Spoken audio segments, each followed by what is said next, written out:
Hi everybody, Sarah here at the Big Blue House Homestead. I'm going to talk ginger and pineapples today.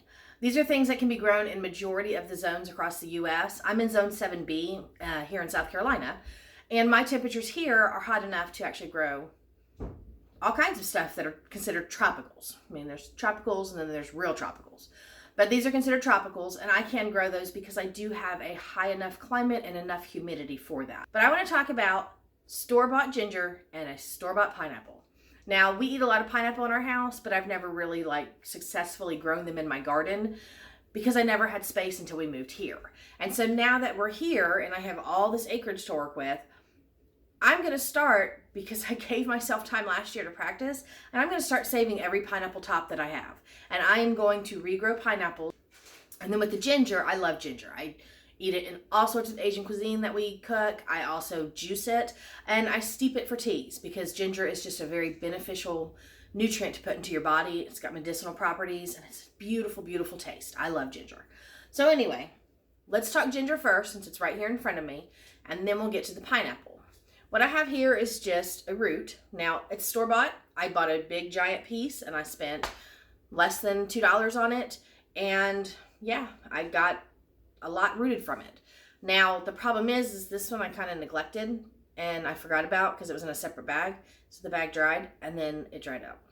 So, okay, so I'm going to try to give this one life again because there is still some new growth coming out, and I should have the possibility to get at least 4 plants off of this from what I see. So we're going to turn this in a couple weeks into this, a beautiful ginger plant. Okay, so first things first, let me show you where I removed the dirt. Hopefully I don't smash this guy against the wall too hard. But you can see where the new spot's growing out of, and this is the old root system. Now, I didn't dig far enough to see what underneath looks like, but when I go to transplant, we'll pull this completely out, and I'll show you what this whole system looks like under the dirt. But I'll just cover this back up with some new fresh dirt, give it a nice good water, because it needs some. But yeah, that's my new ginger growing right there. And it's a beautiful plant, and it actually has kind of a lemony quality to the leaves. When you rub them, it's got almost like a lemony smell. Here is my simple ginger root. And what you're looking for is you're looking for the sprouts to come out in these spots. And see, that looks like that's possibly one. That one I know is definitely one. And then it looks like there's one starting right here as well. So I do have the potential to grow more ginger off of this. This one might be one as well, and that one. But we'll see, because I've got to get this wet again. So I just take and the whole root to begin with, just a whole big piece. This was just a leftover piece because it had a really big one and it wouldn't fit in the bag. So I just cut it off at the end. But you're going to take it and put it into a wet paper towel. Now, you don't want it to be like sopping wet. You just want it to be moistened. And you just want to kind of tuck it in there. Give it some space around. So you can see I have plenty of space around the actual root. And that way it can get those little bulbs to start popping up. And then I just take it and put it in a plastic bag. I don't let the air out. Twist it a little bit. Fold it under, and I stick it in a dark cabinet. And this sits on top of some of my canning goods. And I'll sit and I'll check it every 4 to 5 days, and then I'll see how much of that comes out. But that's all you have to do. And then you just take it and you will cut those little spots off. That's what I've done, is as they get big, I'll cut them off, and then I'll stick them into dirt.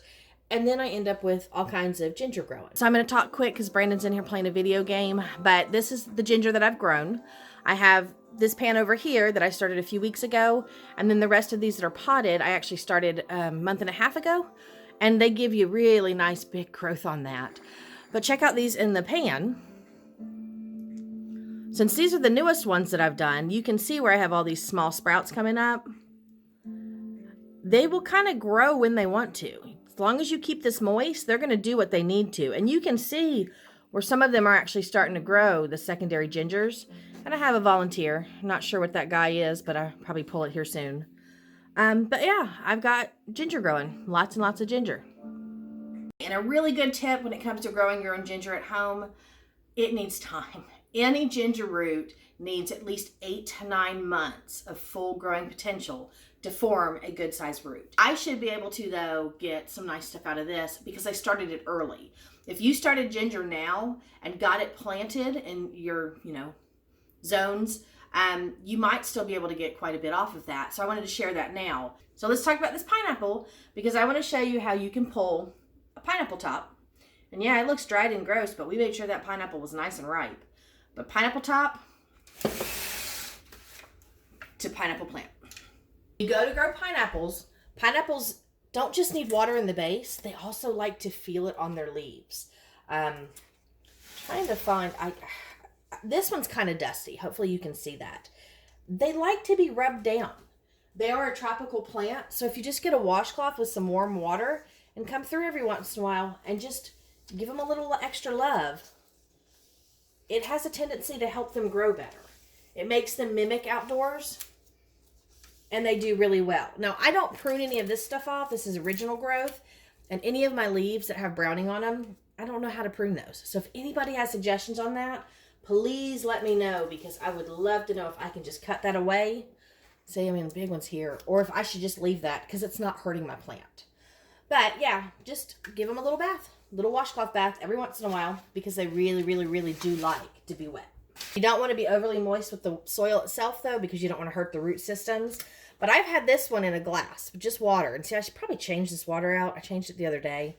But I do this to make it simpler on myself. All you do is take your pineapple and twist that top off.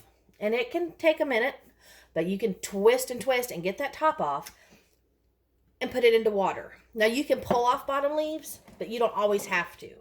I have a tendency to leave them because it makes it easier in the long run. What I'm looking for is all these little wormy looking roots.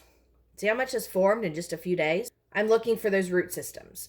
Now, I can keep coming through and pulling leaves off so that my water doesn't get so yucky. I'm trying to find here's a good example. All right, see this one? Just a flat leaf for now. But see how I pulled that away, and now I have roots. I just clean them up and put them in water, and then there I go. I can start growing pineapples. Now, I had these outside, this big plant that I showed you. It was outside on my table. I decided, what the heck, let's grow a pineapple. So I stuck it in the pot in June outside and let it just kind of do what it needed to do. When it became colder in my area, when it literally started dropping down to like the 50s, I brought it inside. I just potted them into bigger pots, brought them inside, put them on a rack, and then just let them continue to grow. And again, I just fertilize every couple weeks and make sure they stay nice and watered. And a lot of times I wait till the soil actually drains and it feels dry before I give them more water, because I don't want all of this stuff to go away. But yeah, this is all dead on the bottom, but you can see how much of a root system this already has just from being in the water. But I'm going to remove this so it doesn't end up making my water really nasty. And the pineapple itself grows from the center. The rest of the new leaves will grow that way. And the one that I showed you, this big guy, oh yeah, he looked like that last year when I planted him. They all look like this. Little dried, little gross. Like, why am I planting that? But look at how much life came back in them. Now, see, as I remove this, see how much green is now exposed? So I've gone far enough. Now I'm going to change out my water and we'll put that back in. Okay, you could actually put this into like a larger mason jar or something. I just like these little shallow cups. The tops will actually hold it into place, but then I can still kind of see where the root systems are. And I don't even put them in the sun, people. I just set them on the counter. And I will get that much growth to come off. And like when you look at this one, see this? All this browning at the bottom were these types of leaves. These types of crown that were on the pineapple. And that's where they've gotten to. And everything shot out from the middle. But you can see there's still new growth coming on in the inside. Okay, so I showed you my ginger and my pineapples. Now I know my ginger is going to go into containers, and I have big, large gray tubs to put that into, just because I don't have the dedicated space in my garden and my soil is too clay hard. So I'm going to put it into that. And then the pineapples, I'm probably going to put one in the ground to see what it's like. And then I'm going to put the rest into bigger pots. Goal down the line is, since I know how to grow these now, and I can probably successfully do it and get pineapples this year, I would really love to have just a designated line to be able to harvest a pineapple once a month. So if I buy a pineapple once a month from the store, twist the crowns, grow them, pot them up, grow them, and then move them all to my garden, then every year I can have one pineapple per month for our family. Fresh pineapple. So pretty cool. But yeah, we'll do all that experimenting when it comes time to planting. This just gives me something to do in the winter when I have nothing else going on and I'm wishing for my garden to be back. And then when I do the planting part, I'll teach you guys the tricks and the tips, because pineapples need to be coaxed. They cannot just produce a bloom and a pineapple on their own. They need a little bit of help from us. And I am not one of those people to buy the broad spectrum type sprays that you put on them. I'm going to do it organically and naturally, just very simple tricks. So if you're looking to grow pineapples, you can start them now. Same with your ginger, and then just follow along and we'll harvest together and we'll learn this process. So anyways, keep growing. Grow it all, try it all. You're never going to stop learning about gardening if you just stick to very basic standards. Understand how everything grows. Do it all as much as you can, because seriously, that's how you become a better gardener. Experimenting, learning, and always trying something new. So I'll see you in the next one, guys.